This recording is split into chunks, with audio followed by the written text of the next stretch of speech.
بسم اللہ الرحمن الرحیم۔ آج کی اس ویڈیو میں ہم آپ کو یزید کے عبرتناک انجام کے بارے میں بتائیں گے۔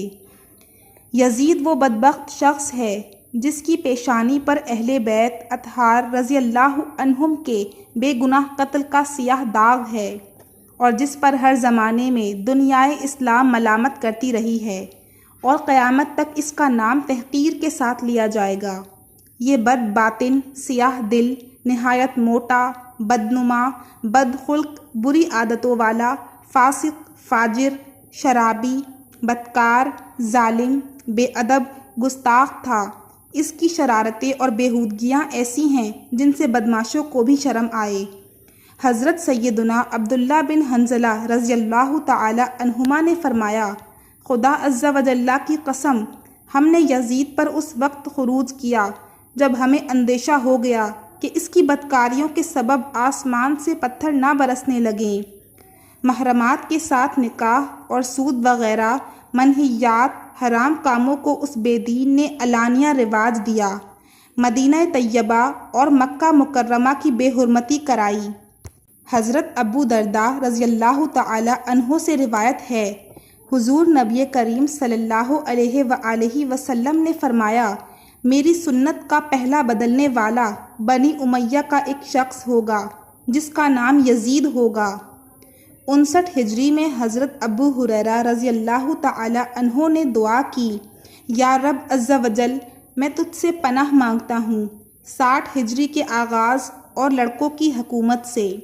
اس دعا سے معلوم ہوتا ہے کہ حضرت سیدنا ابو ہریرہ رضی اللہ تعالی عنہ جو حامل اسرار تھے، انہیں معلوم تھا کہ 60 ہجری کا آغاز لڑکوں کی حکومت اور فتنوں کا وقت ہے۔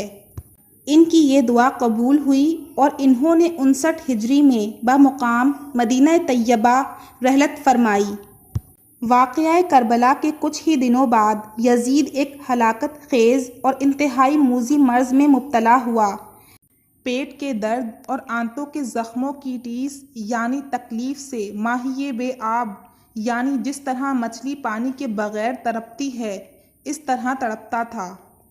حمص میں جب اسے اپنی موت کا یقین ہو گیا تو اپنے بڑے لڑکے معاویہ بن یزید کو بستر مرگ پر بلایا اور امور سلطنت کے بارے میں کچھ کہنا ہی چاہتا تھا کہ بے ساختہ بیٹے کے منہ سے چیخ نکلی اور نہایت ذلت و حقارت کے ساتھ یہ کہتے ہوئے بات کی پیشکش کو ٹھکرا دیا کہ جس تاج و تخت پر آل رسول کے خون کے دھبے ہیں میں اسے ہرگز قبول نہیں کر سکتا۔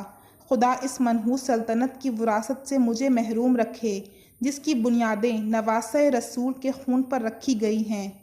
یزید اپنے بیٹے کے منہ سے یہ الفاظ سن کر تڑپ گیا اور شدت رنج و الم سے بستر پر پاؤں پٹکنے لگا۔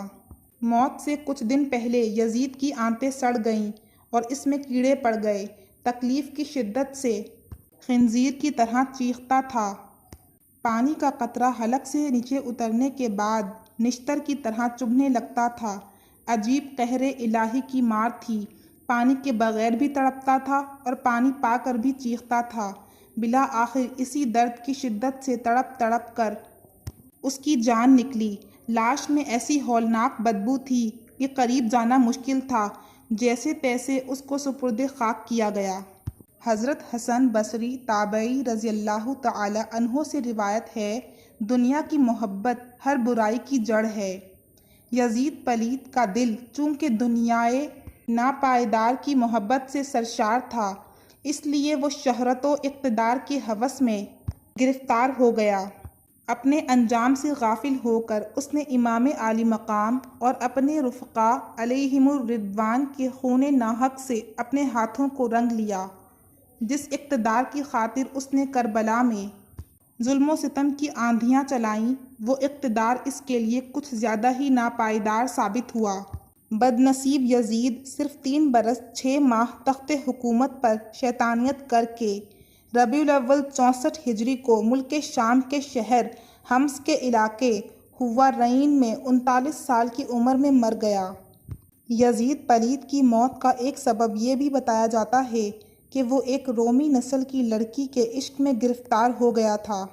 مگر وہ لڑکی اندرونی طور پر اس سے نفرت کرتی تھی۔ ایک دن رنگ رلیاں منانے کے بہانے اس نے یزید کو دور ویرانے میں تنہا بلایا۔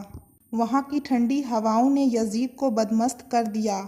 اس دوشیزہ نے یہ کہتے ہوئے کہ جو بے غیرت و نابکار اپنے نبی کے نواسک کا غدار ہو وہ میرا کب وفادار ہو سکتا ہے، خنجر آبدار کے پے در پے وار کر کے چیر پھاڑ کر اس کو وہیں پھینک دیا۔ چند روز اس کی لاش چیل کووں کی دعوت میں رہی۔ بالآخر ڈھونڈتے ہوئے اس کے نوکر چاکر وہاں پہنچے اور گڑھا کھود کر اس کی سڑی ہوئی لاش کو وہیں دبا دیا۔ یزید ملعون کی موت کی ایک روایت یہ ہے کہ بلازری نے ایک شامی بوڑھے سے یزید کی موت کے سبب کے بارے میں لکھا ہے۔